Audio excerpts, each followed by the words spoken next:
はい、皆さんこんにちは。ハリーの日本語ポッドキャストのお時間です。今日もこのチャンネルに遊びに来てくれて本当にありがとうございます。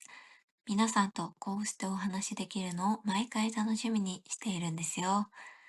今日は2026年の1月26日月曜日です。1週間の始まりですね。皆さんお仕事や学校、家事など本当にお疲れ様です。実は昨日、ついにずっと楽しみにしていた新作の RPG を始めたんです。本当は1時間だけ遊んで寝るつもりだったんですけど、気がついたら深夜の3時になっていて、ゲーム好きの皆さんならわかってくれますよね。あと一つのクエストだけと思って進めていると、いつの間にか時間が溶けてしまうんです。今朝は案の定寝不足でフラフラしていたら、麦にご飯が遅いと顔をペシペシ叩かれて起こされました。猫って人間の都合なんてお構いなしに自分のスケジュールを優先しますよね。でも、そんな自由な麦を見ていると、なんだか肩の力が抜けて、まあ今日ものんびり頑張ろうと思えるんです。皆さんも日本語の勉強で行き詰まったり、全然覚えられないとイライラすることがあるかもしれません。そんな時は一旦深呼吸をして、このポッドキャストを聞きながらリラックスしてください。今日は私が大好きなゲームの攻略法にも通ずる日本語上達の本当のコツについてたっぷりお話ししていこうと思います。皆さんも温かいココアやコーヒーを用意して最後までゆっくり楽しんでくださいね。さて、昨日始めたゲームの話に戻るんですけど、最初はやっぱりチュートリアルから始まるんですよね。剣の振り方とか魔法の使い方、アイテムの買い方なんかを一つずつ丁寧に教えてもらう練習のステージです。このチュートリアル、日本語の勉強に例えると、教科書の文法を暗記したり、単語カードをひたすらめくったりしている状態にそっくりだと思いませんか？実は以前こんな相談が届いたんです。N3 の文法は全部覚えたし、漢字も自信があります。でも、いざ日本人の前に立つと頭が真っ白になって何も言葉が出てきません。どうして私は上達しないんでしょうかという悩みでした。その方はすごく真面目なんです。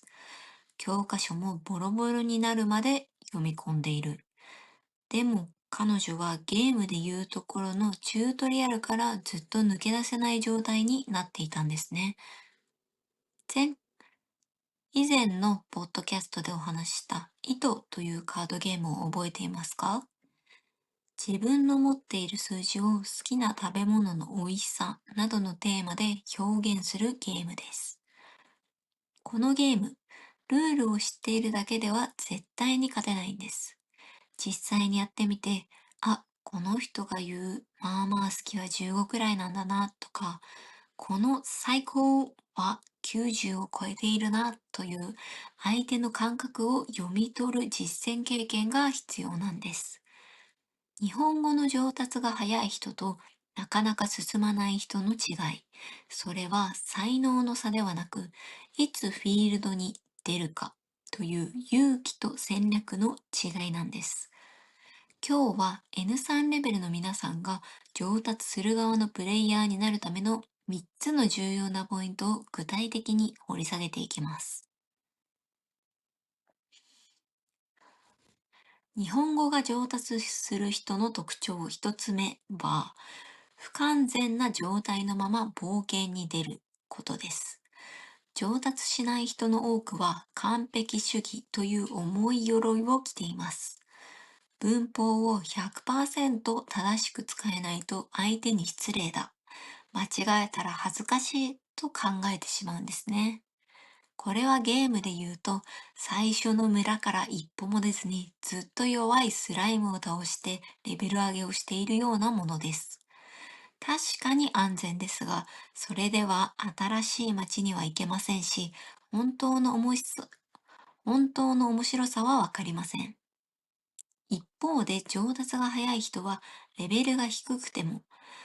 装備がボロボロでもとりあえず外の世界へ飛び出します。例えば日本語の助詞ですね。助詞はゲームの装備品のようなものです。入れ替えるだけで攻撃力が変わったり、属性が変わったりします。上達する人は、和とがの違いに悩む前に、とりあえず知っている単語を並べて話しかけてみます。もちろん、最初はミスばかりです。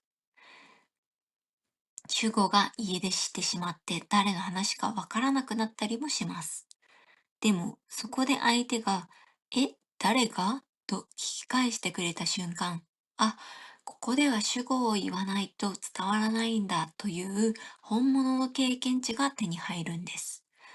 教科書を10時間読むよりも1分間の伝わらなかった悔しい体験の方が記憶に深く刻まれます。皆さんは今、基本的な装備は揃っている状態です。完璧を目指すのを一度やめて、今の自分で行けるところまで行ってみようという軽やかな気持ちを持つことが上達への第一歩なんですよ。二つ目のポイントは、ミスをネガティブに捉えず、攻略のための貴重なデータだと考えることです。私が大好きなゲームでも強いボスに挑んで一瞬で全滅してゲームオーバーになることがよくあります。でもその時私は自分はゲームの才能がないんだと落ち込んだりはしません。あ、このボスは雷の攻撃をしてくるんだな。次は雷に強い防具を装備しようと次の作戦を練るのが楽しいんです。日本語の上達が早い人も全く同じ考え方をしています。例えば、職場の日本人に勇気を出して話しかけてみたけど、冷たい反応をされたり、意味が通じなかったりしたとします。上達しない人はこれを自分自身の否定だと受け止めてしまいます。そして、もう日本語を話すのはやめようとコントローラーを置いてしまうんです。でも、上達する人は違います。彼らにとって通じなかった経験は貴重な攻略本なんです。あ、さっきの場面で結構ですって言ったら相手は少し寂しそうな顔をしたな。もしかしてはっきり断りすぎて冷たく聞こえたのかなと考えます。そして次からは以前にお話ししたはっきり言わない美学を使ってその日はちょっと用事があってと濁してみる。そうやって試行錯誤した結果、相手が、ああ、そうなんだ、残念だね、と納得してくれたら、それはミッション成功です。失敗は恥ずかしい思い出ではなく、日本語という複雑なゲームの隠しルールを解き明かすための何よりも大切なお宝なんです。ミスをすればするほど皆さんの手元には日本人攻略データが3つ目のポイントは言葉の裏側にある背景や心を知ろうとすることです。日本語という言葉は非常にハイコンテクスト、つまり言葉以外の情報がとても多い言語です。上達しない人は言葉を単なる記号として暗記しようとします。でも上達する人は言葉の裏に隠された日本人の設定に興味を持ちます。例えば、日本人がよく言う空気を読むという行動。単に日本人ははっきり言わないとルールとして覚えるだけではなく、相手との心の距離を測るための大切なツールなんだなと、その理由を深く理解しようとする姿勢が大切です。一人称を例に考えてみましょう。私、僕、俺、自分。N3 レベルの皆さんなら、これらは全部愛だと知っていますよね。でも、上達する人はここで立ち止まります。なぜあの同僚はいつもは俺と言っているのに、上司の前では私と言うんだろうと観察するんです。そこには相手に対する敬意や自分をどう見せたいかという非常に面白い心の装備の使い分けがあります。以前の動画でお話ししたように、日本語をわかりやすく伝えるには結論だけでなく、気持ちや理由を添えることが重要でしたよね。上達する人は相手の言葉からもその気持ちや理由を読み取ろうとします。ただの文字を勉強するのではなく、その言葉を使っている人間の心に好奇心を持つ。このワクワクする気持ちが上達のスピードを何倍にも加速させてくれるんです。ここまで上達のためのポイントをお話ししてきましたが、最後に私から一番大切にしているアドバイスをお伝えします。それは自分だけのセーブポイントをたくさん作っておくこと。日本語の冒険は一朝一夕で終わるものではありません。N3 から N2、N1 へと進んでいく道は、時には霧が出て前が見えなくなったり、強力なモンスターに阻まれたりすることもあるでしょう。そんな時、ずっと戦い続けていたらいつか心が折れてしまいます。だからこそ、いつでも戻ってこられる安全地帯、つまりセーブポイントが必要なんです。私にとってのセーブポイントは大好きなゲームに没頭する時間でもあり、麦のお腹を撫でる時間であり、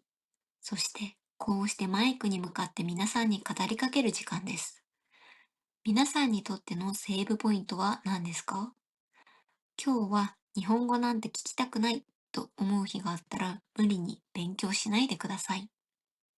大好きな日本のスイーツを食べたり、内容がわからなくてもお気に入りのアニメをぼーっと見たりするだけでもいいんです。上達する人は頑張るのが上手な人ではありません。頑張らなくてもいい時間を作るのが上手な人なんです。日本語を一生の友達にするためには、たまには適当に付き合うことも必要ですよ。このポッドキャストも皆さんにとって、いつでもフラッと立ち寄れる温かい喫茶店のようなセーブポイントでありたいと思っています。はい。ということで、今回は日本語が上達する人、上達しない人の違いについてかなり熱く語ってしまいました。